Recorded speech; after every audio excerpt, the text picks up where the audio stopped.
Travel along, Catholic pilgrims, as we read letters from the voyages of St. Frances Cabrini as she traveled around the Western Hemisphere sharing the good news of Christ. Hello, Catholic pilgrims. Welcome back to the last reading from this voyage. This is actually the last letter we are going to read that is designated as being on a voyage from one place to another. Mother Cabrini is going to talk a lot about obedience. It's something the saints bring up pretty frequently. Humility and obedience are two of the virtues that saints talk about all the time, and it makes sense as they go hand in hand. This particular letter also is incomplete, but we will end it and have a short reflection from me. Let's open to page 281. 28th. This morning again we had fog, but it didn't last long. The sun soon broke through and we have a most beautiful day. The sea is as calm as a lake. Yesterday the fog was obstinate. Today it lifted at once, and we could see in this the figure of a docile soul, which allows itself to be overcome by the grace of God, the Sun of Justice, whilst a rebellious soul resists all the most beautiful graces and becomes hard and exposes itself to great danger. Blessed will you be if you are animated by the spirit of obedience, because that precious virtue makes your way sure. In obedience all is light, splendor, grace, health, joy, and peace. Love obedience, my daughters. Remember, a true religious is always and in everything obedient. She knows no delay. She never puts off till the morrow what has been commanded today, being always ready for whatsoever is ordered. The truly obedient soul performs exactly and entirely all that has been commanded. She does not do her work in part, but entirely and completely. She does not offer half of the victim to her celestial spouse, but she offers it whole and entire, and so the whole sacrifice is acceptable and rises with a sweet odor to heaven. It is indeed a heavenly sight to see a religious obey cheerfully with a spirit of joy, whilst, on the contrary, it causes pain to see another who obeys with laments and difficulties. The good religious conforms her judgment perfectly to that of her superior. She thinks as her superior, hence the intellect and judgment of a good religious are in all things conformed to the intellect and judgment of the superior, as the pious will can bend the intellect, as St. Ignatius observes, in things that are not self-evident. You, my dear daughters, want to become holy and perfect. Behold, the shortest and surest way is to give yourselves cheerfully to the exercise of obedience. Do not look and consider the qualities, gifts, and ways of the superior, otherwise you will exchange the divine for the human. See in the superior only the authority of God.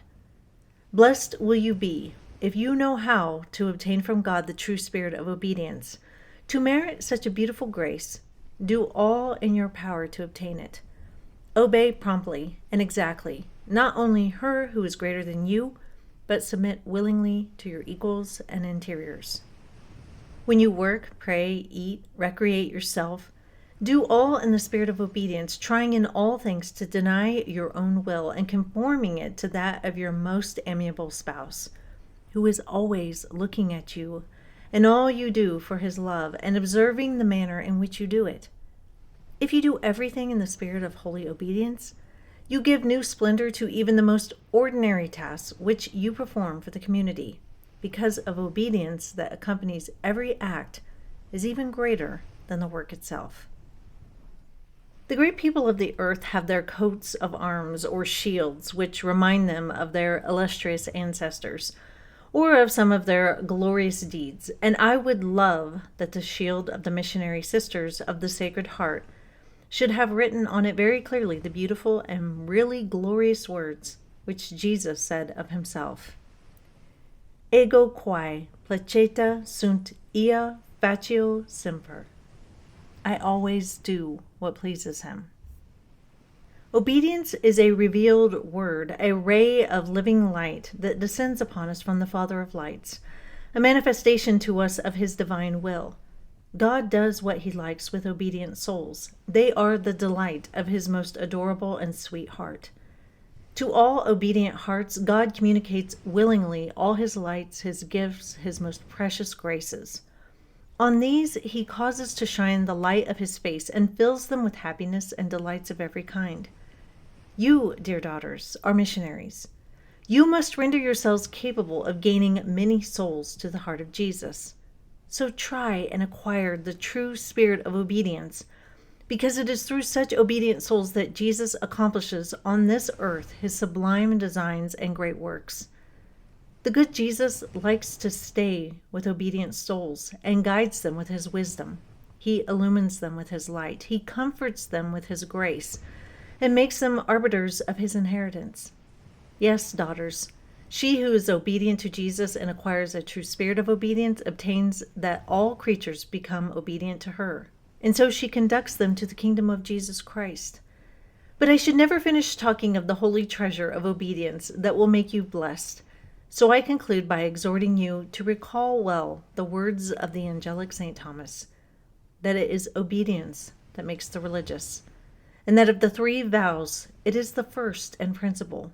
For by the vow of poverty we give our goods, by the vow of chastity our own body, but by the vow of obedience we give our whole being, which is certainly much more, as the soul with its powers is by far more excellent and more noble than riches and the body.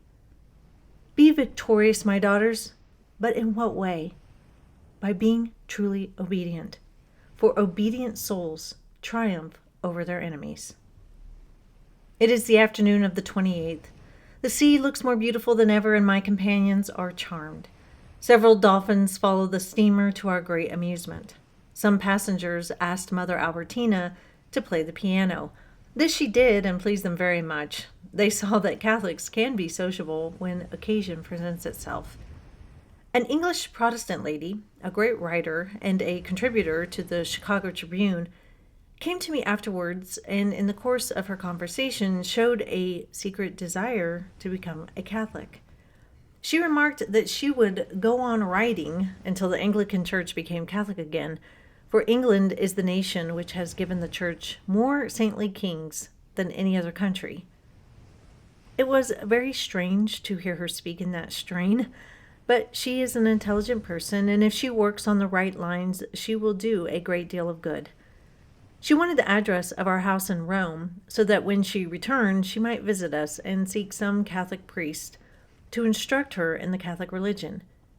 If the Sacred Heart would only bless us so much as to give us such a conversion, the suffering of this voyage would be very little to endure. To the Sacred Heart of my Jesus, nothing is impossible. He is the master of hearts. He can change them in a moment as he changed that of St. Augustine, the great father and doctor of the Church, whose feast we celebrate today. At the time of this recording, I just got back from a road trip, and while on that road trip, I visited the Mother Cabrini Shrine in Golden, Colorado. It's a beautiful place set way up on a high hill.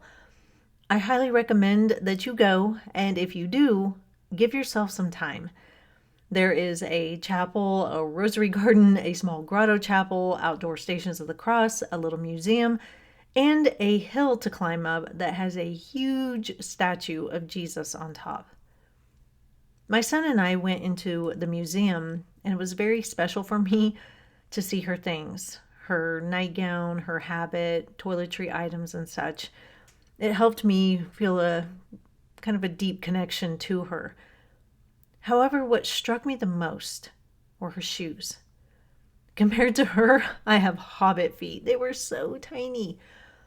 But I looked at her shoes and I said to my son, "These are the shoes of a missionary." And he smiled and he said, "They sure are." The shoes are black and totally and utterly worn. Much of the leather, I think it was leather, has cracked, and in the cracks it's white. But they are the shoes of obedience. Now, I've said this before, but it bears repeating. Obedience is an ugly word in our culture. People only want to be obedient to themselves. Nobody wants to be obligated to do anything. In fact, Most people see things done out of obligation as an utter burden and a form of oppression. The going thought is that everything you do must be done because it's super fun, super desirable, and something that you really want to do. It's why everyone whines about adulting these days. Being an adult carries with it a lot of obligations that we should be obedient to, but that puts a bad taste in our mouths. The shoes of someone who hates the word obedience would, I imagine, be clean and like new. Why? Because they will not go where they don't want to go, which in the end means they only serve themselves and the world revolves around them. Mother Cabrini was obedient to God, and her shoes reflect that. We've been with her as she's traveled back and forth over the ocean. She's walked streets looking for a church or to set up another institution. She's rode donkeys and climbed mountains, jumped chasms, and worked in the slums. She did not count the cost to herself, but instead was willing to go. Her shoes show that she went where God called her, and she was obedient. And because of her obedience, she did amazing things. She is still remembered to this day for her great works and all her sacrifices for others. Her worn-out shoes remind me of my favorite Bible verse. I have fought the good fight. I have finished the race. I have kept the faith. 2 Timothy 4:7. She ran the race of obedience, and her shoes were worn out from perseverance, faithfulness, and love. May we all wear out our shoes in obedience to Christ. That's all for this voyage, Catholic pilgrims.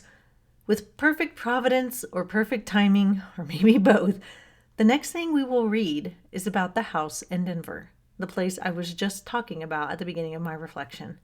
Until then, live the faith boldly and travel well.